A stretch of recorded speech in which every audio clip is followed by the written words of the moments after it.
Present the very first piece on our agenda, which is Making Wall Street Pay. I'd like to call up the chair of our Economic Forum Committee and the brainchild for the forum, Secretary of the Area Labor Federation and APSTA, former President Bill Ritchie.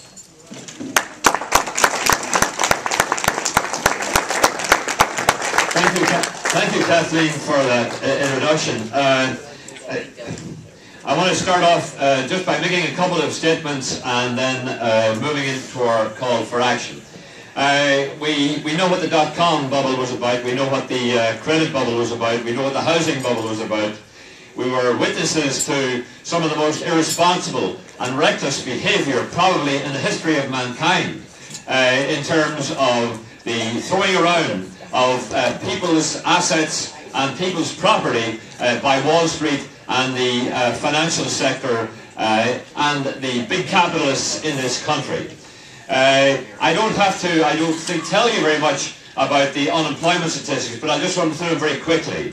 In Albany, as reported on March the 4th, unemployment rate was 7.8%, Buffalo 9.2%, New York City 10.5%, statewide 9.4%. And over a 12-month period, our region lost 10,200 jobs. That's public and private. The real unemployment rate, of course, is really an awful lot higher than any of these statistics would give to believe. Because the fact is that there are so many people who have given up hope. The fact is that there are so many people who are unemployed that the real unemployment rate is probably closer to 20%. That's 1/5 of the workforce of this country, right?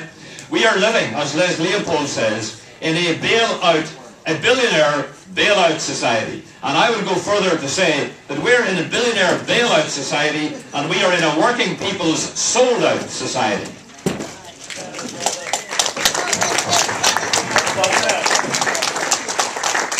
"40 years ago, one of the major objectives of the people running this country was to create full employment. It has now become a sick joke.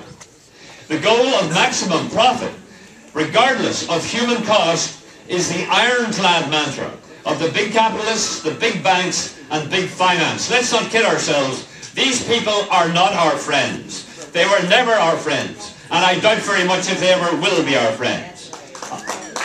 Yeah. It's time to fight them. I want to say something. Bill. It's very easy. Sorry. It's vibrating. Okay, thank you. It's very easy. Thanks, Mary. It's very easy to be lulled into believing that we're just passing through another cycle, right? And that we will return to normal pretty soon if we have the patience. I have some bad news for you, right? There is no more normal, right? The rules have changed completely. We are fighting for our lives. We are fighting for our way of lives.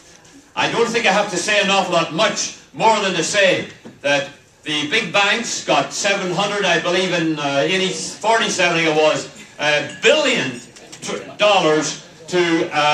try to restore the broken down credit system in our country. And of course, that was supposed to be directed to Main Street. Where in fact did it go? It certainly didn't go to Main Street. It went to bonuses. $145 trillion in bonuses for Wall Street executives, right? And what did we get from that? I'll tell you what we got. We got 8 million jobs down the drain.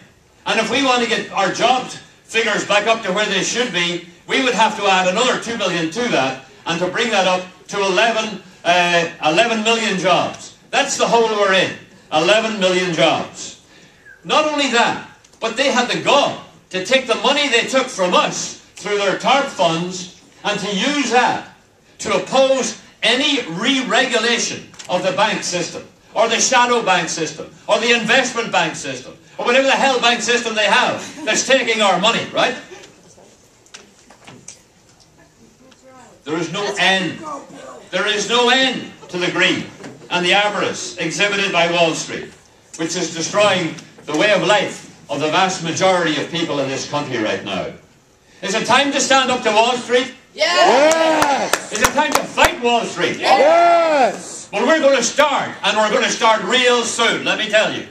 We're going to find out who the real fools are on April the 1st, right? Right. Oh, yeah. Because we're going to take ourselves down to the Bank of America on State Street at noon, and we are going to demonstrate right there and then, right? Yes. And our demands are going to be as follows, right? Whoops, where's my stuff?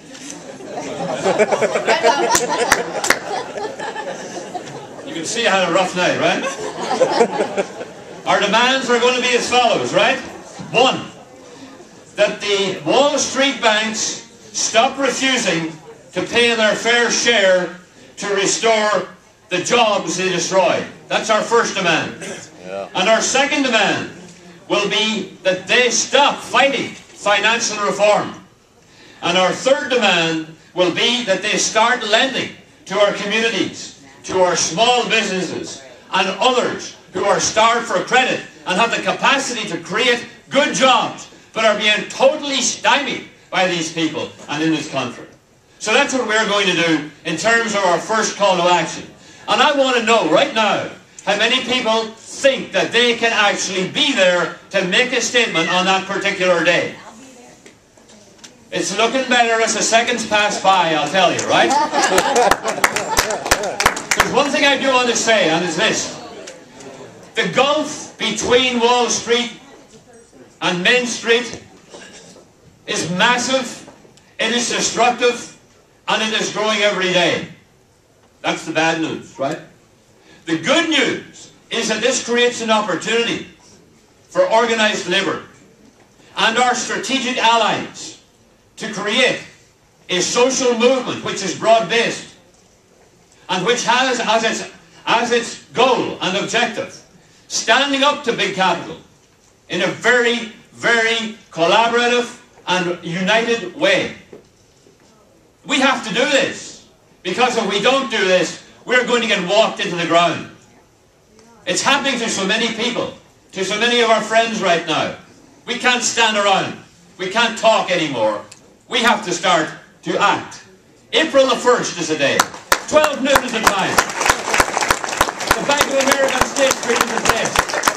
I want to see you there, all right? Thank you. Yeah, Bill!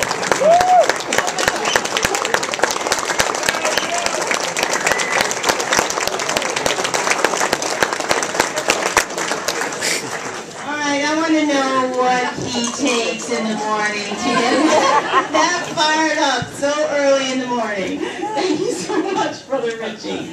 Very personally important. I do now, as you heard a little earlier, have another grandchild, and so this is 3.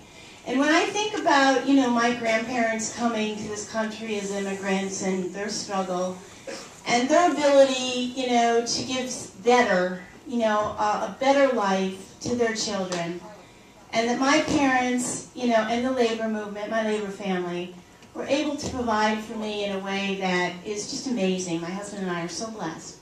But I don't feel like we're going to be able to do that, for the generation that comes after my daughter's generation. I am scared. I'm frightened for my grandchildren as to what is America going to look like for them. And I believe that we are, the labor community, the labor leaders and activists, are the only people that have both the will and the power to turn America around. And we did it in the past, and I know we can do it today, but it's going to take a lot more energy and a lot more fight. So please consider stepping up, stepping out, and getting your members to do it with you. Thank you very much.